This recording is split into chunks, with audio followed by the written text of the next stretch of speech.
Au mwananchi wa kijijini kwetu kule Sirari anajua flyover ya Dar es Salaam inamsaidiaje? Lakini wanyonge wa nchi hii hakuna mnyonge hata mmoja mnayempigania.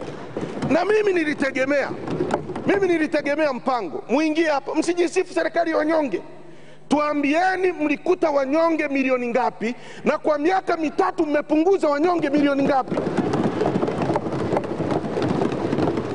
Mnataka kuindoctrinate watu mambo ya ajabu. Mnataka kuaminisha watu eti umaskini ni sifa, wakati nyewe wenyewe mnaogelea kwenye maisha mazuri. Mnakuja hapa mwaka uliofuata mmetenga bajeti ya maendeleo trilioni 12, na bila aibu kila mwaka mnaongeza digiti na namba hazidanganyi. Mwaka huu mmetenga trilioni 12, mkatoa ile trilioni 6, 57%.